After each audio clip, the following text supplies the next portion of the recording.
പരീക്ഷാ പേ ചർച്ചയ്ക്ക് പ്രധാനമന്ത്രി നരേന്ദ്രമോദി ഭാരത് മണ്ഡപത്തിലെത്തി വിദ്യാർത്ഥികളുമായി പ്രധാനമന്ത്രി സംവദിക്കുകയാണ്. അർജുൻ പീതാംബരനാണ് നമുക്കൊപ്പം വിവരങ്ങളുമായി ചേരുന്നത്. അർജുൻ, ഇത്തവണ വിദ്യാർത്ഥികൾക്ക് മാത്രമല്ല അതോടൊപ്പം തന്നെ അധ്യാപകർക്കും രക്ഷിതാക്കൾക്കും ക്ഷണമുണ്ട്. എത്രത്തോളം വിപുലമായ സംവാദമാണ് നടക്കാൻ പോകുന്നത്? आगे की सोच रहे हैं, उद्यमशीलता को भी बढ़ावा मिलेगा। बिल्कुल निशांत, आप रहिए हमारे साथ में। खास कल्चर है जो निशांत जी कह रहे थे, वो किस तरह से प्रस्फुटित हो रहा है। This is number 1। नंबर 2, मैं आपको बताऊं कि ये जो क्या होता है जी, പരീക്ഷാ പേ ചർച്ച പുരോഗമിക്കുകയാണ്. ഡൽഹിയിൽ ഭാരത് മണ്ഡപത്തിൽ പ്രധാനമന്ത്രി വിദ്യാർത്ഥികളുമായി സംവദിക്കുകയാണ്. അവരുടെ പ്രൊജക്ടുകളെ കുറിച്ചൊക്കെ പ്രധാനമന്ത്രി അവരോട് സംസാരിച്ച് മനസ്സിലാക്കുകയാണ്.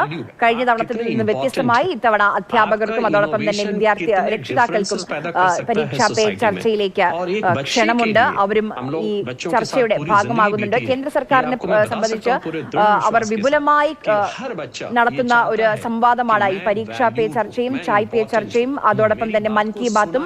അതിൽ ഇപ്പോൾ പരീക്ഷാ പേ ചർച്ച, അതിൽ പ്രധാനമന്ത്രി പങ്കെടുത്ത് വിദ്യാർത്ഥികളോട് സംവദിക്കുകയാണ്.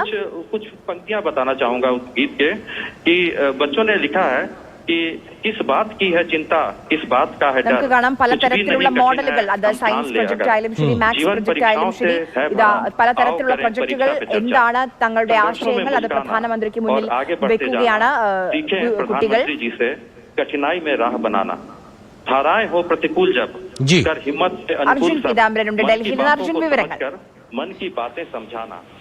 അഞ്ജന, ഇതിനോടകം തന്നെ 7ാമത്തെ എഡീഷനാണ് ഈ പരീക്ഷാ പേയുടെ ആരംഭിച്ചിരിക്കുന്നത്. പ്രധാനമായിട്ടും ബോർഡ് എക്സാം, ഈ കൊല്ല പരീക്ഷ അടുക്കുന്ന സമയത്ത് പ്രധാനമന്ത്രി എല്ലാ വർഷവും വിദ്യാർത്ഥികളെ സംവദിക്കുന്ന പരിപാടി. ആ പരിപാടിയുടെ പ്രധാനപ്പെട്ട ഒരു ലക്ഷ്യം എന്ന് പറയുന്നത് സമ്മർദ്ദം കുറയ്ക്കുക എന്നുള്ള കാര്യമാണ്. ഇത്തവണ ഒരു പ്രത്യേകത എന്ന് പറയുന്നത് ഈ 7 വർഷത്തിൽ ആദ്യമായി ഒരു കുട്ടി ഈ പരിപാടി ഹോസ്റ്റ് ചെയ്യുന്ന 2 പേരിൽ ഒരാൾ കോഴിക്കോട് നിന്നുള്ള +1 വിദ്യാർത്ഥിയായിട്ടുള്ള മേഘ്നയാണ്.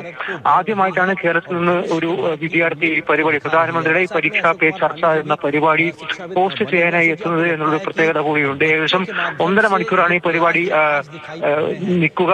6ാം ക്ലാസ് മുതൽ 10ാം ക്ലാസ് വരെയുള്ള വിദ്യാർത്ഥികളുമായി പ്രധാനമന്ത്രി സംവദിക്കും. അവരുടെ എക്സ്പെരിമെന്റുകളും മറ്റ് എക്സിബിഷനും എല്ലാം തന്നെ കണ്ട് അവരുമായി സംവദിക്കും. അതിനുശേഷം പ്രധാനമന്ത്രി അദ്ദേഹത്തിന്റെ വ്യൂസ് കൂടി, ഈ പരീക്ഷയെ എങ്ങനെ സമ്മർദ്ദമില്ലാതെ സമീപിക്കാമെന്നുള്ള കാര്യം കൂടി വിദ്യാർത്ഥികളെ സംബന്ധിച്ച ശേഷമായിരിക്കും ഈ പരിപാടി അവസാനിക്കുക. എന്തായാലും 7ാമത്തെ എഡീഷനാണ്. അതിൽ ആദ്യമായി കേരളത്തിൽ നിന്നുള്ള ഒരു വിദ്യാർത്ഥി ഹോസ്റ്റ് ആവുന്നു എന്നുള്ള പ്രത്യേകത കൂടിയുണ്ട്.